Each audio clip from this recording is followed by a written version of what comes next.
thank you. So thank you for a wonderful talk, Dr. Ujjwala Bakshi. So the, the second topic of the first session is gut microbiota, the silent players in diabetes management. So please welcome Dr. Renu Ronak Singh. Please, ma'am, come on the dais. Dr. Renu Ronak Singh.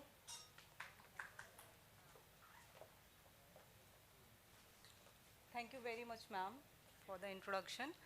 So, good morning, everyone. Uh, First of all, I would like to say thanks to Dr. Ashutosh sir and his team. Thank you very much, sir, for giving me this opportunity. So today I am going to talk about gut microbiota, the silent player in diabetes.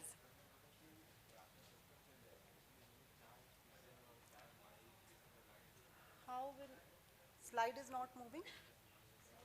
Okay.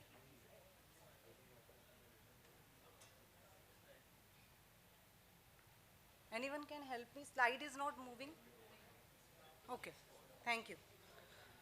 So as we all know that the human gut is a complex ecosystem and which consists of a microbiome, host cell and nutrients.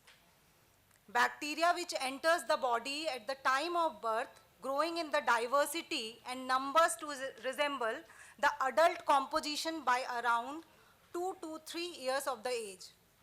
And according to the research, the gut-liver axis play a very important role in the pathogenesis and therapy of metabolic disease such as diabetes, cancer, etc.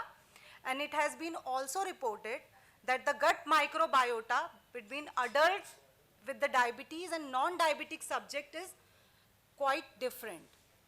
So now what is gut microbiota? So it is very familiar to all of us that gut microbiota are the trillions of microorganisms which live inside the gut. And the gut microbiota includes bacteria, viruses, fungi, and most of the microbiota is found in our gut only. The composition of gut microbiota, they are composed of many diverse species, and these are taxonomically classified the genus, family, order and phylum. And these microflora consist of mainly 6 phyla, which includes Firmicutes, Protobacteria, Bacteroidetes, Actinobacteria, Fusobacteria and Vericomicrobia, of which Bacteroidetes and Firmicutes occupy the dominant position in the human intestinal tract, and it play a major role in the nutritional absorption. So gut microbiota play lots of function in our body, like they help in the digestion of food. They also play some metabolic function in our body, like they help in neurotransmitter and other metabolite synthesis. They also help in metabolism of dietary component, like in branch chain amino acids, aromatic amino acids, drugs, etc. And they also help in the regulation of gut-brain axis. Now there are lots of factors which affect the gut microbiota, like method of delivery at the birth, infant feeding method, genetics, infection, medications, dietary intake, and lifestyle and physiological condition of the body. It is well established by the research that gut dysbiosis is a very common problem in diabetic subject, and the gut dysbiosis can occur either due to the loss of beneficial bacteria in our gut, or might be due to potentially harmful bacteria taking over in our gut.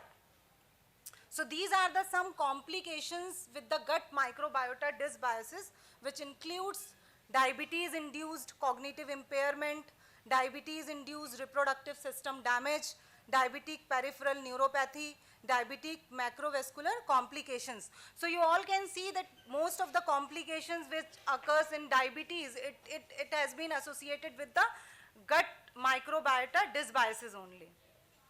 So now what are the role of gut microbiota in diabetes?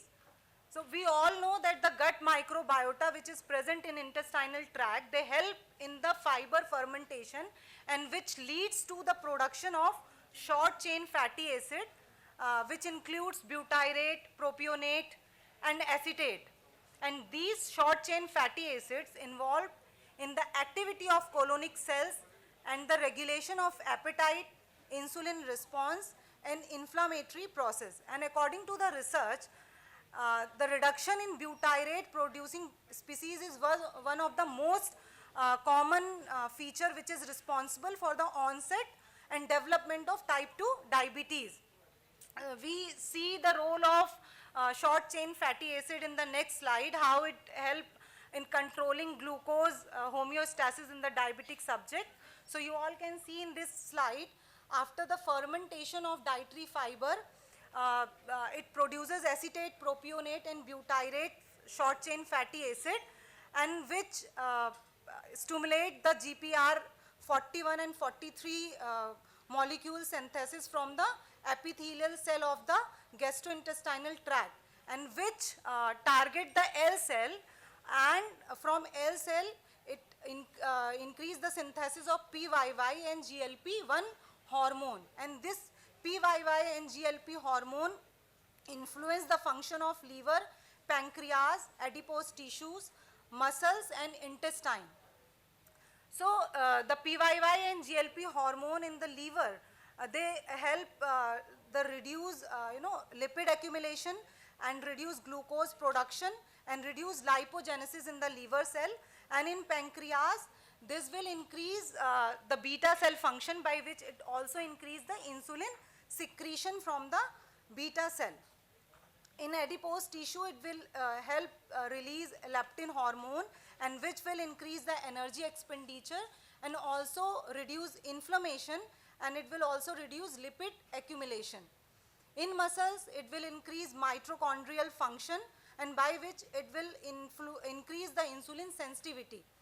And in intestine, it will increase the gluconeogenesis. So overall, these three short chain fatty acid will help in glucose homeostasis in diabetic subject.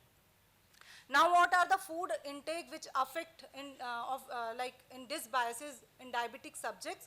So our like Dr. Ujjwala already talked about the food intake and its association with diabetes. So here you all can see like sucrose and salt intake, it is associated with the gut dysbiosis in diabetic subject, and high fat animal based diet are also associated with increased dysbiosis, and it increase in number of bile tolerant bacteria, because fat causes more bile acid to secreted, while higher intake of whole grains, fruit, vegetables, legume has been found to reduce gut dysbiosis, and it also reduce the production of inflammatory factors. So overall, long-term intake of high fiber plant-based eating pattern can provide benefit to the composition of the gut microbiota. Now these are the some taxa features which is associated with the obesity and diabetes. So you all can see that the increased ratio of firmicutes and bacteroidetes is associated with obesity, and the increased ratio of the increased amount of enterobacterioses and E. coli, bacteroidetes and lactobacillus is also associated with diabetes, and it will increase the inflammatory biomarkers in diabetic subject. So now, what are the interventions we can do for the modulating the gut microbiota? So it can be targeted intervention and untargeted intervention. In targeted intervention, bioengineered commensals drugs and bacteriophage therapy is given, while in untargeted intervention, diet, exercise, probiotic, prebiotic, postbiotic and fecal transplantation is given. So being a dietitian, we always focus on intake of functional food item. Again, Dr. Ujjwala, she has already discussed about it. So it includes prebiotic and probiotic. Okay, in prebiotic we can give conventional food items which include oats, soya bean, fruits and high fiber diet. And we can also give some fortified food items or dietary supplements. In probiotic we can give fermented food, fortified food and some dietary supplements. But while prescribing the prebiotic and probiotic to the diabetic subject, we need to take care of the criteria which is related to probiotic and prebiotic. So now what are the criteria for probiotic and prebiotic? For the criteria for the probiotic is the probiotic should resist in gastric and bile and pancreatic digestion. It should also adhere to the mucosal and epithelial surface, and once it colonizes, it should remain metabolically active, and it should also provide the host with protection from pathogens by secreting antimicrobial substances. And according to the FSSI, the food with added probiotic ingredient must contain at least 108 colony forming units per gram. So there are myths like people say you take fermented food item as a probiotic, but it is not true. So these criteria should met for the probiotic. And the criteria for prebiotics are it should resist digestion in the small intestine, and it should be fermented by the microbiota in the large intestine, and it should also stimulate the growth of metabolic activity of beneficial species. So again, the recommendation according to the NIN and ICMR, prebiotic per day must not exceed 40 gram per 2000 kilocalorie.